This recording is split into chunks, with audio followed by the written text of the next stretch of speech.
সত্যের সাথে আগামীর পথে বিজয় টিভি 24। বিজয় টিভি 24।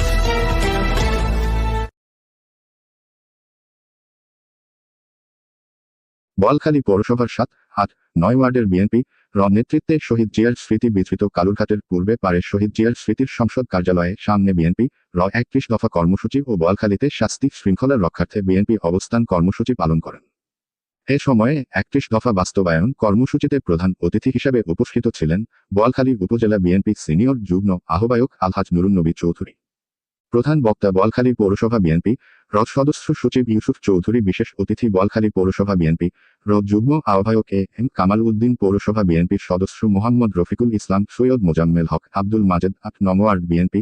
সাধারণ সম্পাদক জাহাঙ্গীর আলম খোকন, বিএনপি নেতা হাজী মোহাম্মদ মুসাদ্দুল্লাহ মিয়া, স্বেচ্ছাসেবক দলের যুগ্ম বিএনপি প্রচার ৩১ দফা কর্মসূচি বাস্তবায়ন ও পলাতক স্বৈরাচারের দোসরা বোয়ালখালীতে অরাজকতা সৃষ্টির বিরুদ্ধে বোয়ালখালীর বিএনপি নেতৃবৃন্দরা অপরাধ দমন ও বিজয় টিভি ২৪ চ্যানেলে সাক্ষাৎকার প্রদান করেন। বিভিন্ন অফিস আদালতে তাদের দোষরা এখন বহাল তবিয়তে আছেন। তারা বিভিন্নভাবে চাচ্ছেন যে এই দেশ থেকে আবার সিল করে আবার খুনি হাতে নিকে এনে এখানে আবার ক্ষমতার বসার চেষ্টা করছে। আমরা তার তীব্র প্রতিবাদ এবং নিন্দা জানাচ্ছি এবং আমরা সাথে সাথে এই বোয়ালখালী উপজেলা এবং পৌরসভা থেকে আমরা তাদেরকে বিতাড়িত করে আমরা তাদের উচিত শিক্ষা উচিত জবাব দেওয়ার জন্য আমরা এখানে অবস্থান করছি। আমরা আমাদের অবস্থান সুদৃঢ় থাকবে যতদিন পর্যন্ত এই দেশে গণতান্ত্রিক উপায়ে নির্বাচন না হবে, ততদিন পর্যন্ত আমরা এই গণতান্ত্রিক উপায়ে নির্বাচনের ব্যবস্থা করার আহ্বান জানিয়ে আমরা অন্তর্বর্তীকালীন সরকারের কাছে অনুরোধ করব অচিরেই আমাদের আমরা শক্ত হাতে সেটা প্রতিরোধ করব এবং নেতাকর্মীদের সাথে নিয়ে আমরা এর বিরুদ্ধে তীব্র আন্দোলন গড়ে তুলব। আমার সিনিয়র যুগ্ম আহ্বায়ক উপজেলা বিএনপির নুরুন্নবী চৌধুরী সাহেব বলেছেন যে এই যে অন্তর্বর্তীকালীন সরকার বাংলাদেশের ডক্টর ইউনূসের সরকার কাছে আমরা উপজেলা বিএনপি পূর্বেতে যেই সুসংগঠিত ছিল, আমরা ৫ আগস্টের আগেও ২০০৮ সাল থেকে এই উপজেলা এবং পৌরসভা বিএনপির আলহাজ মুস্তাক আহমদ খানের নেতৃত্বে সুসংগঠিত ছিল এবং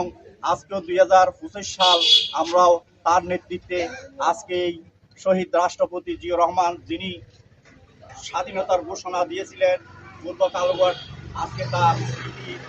শহীদ জিয়ার স্মৃতির সামনে বসে আমরা দুইটি কথা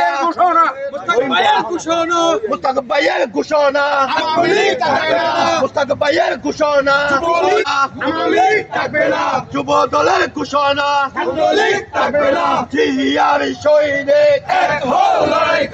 এক হও দেশ করো আছে বাংলায় স্বাধীনতা ঘোষক জিয়া সালাম মুক্তিযুদ্ধের নায়ক নিজে সালাম তারেক রহমান আসবে দেশে, আসবে ফিরে বাংলাদেশে, তারেক রহমান বীরের দেশে, আসবে ফিরে বাংলাদেশে।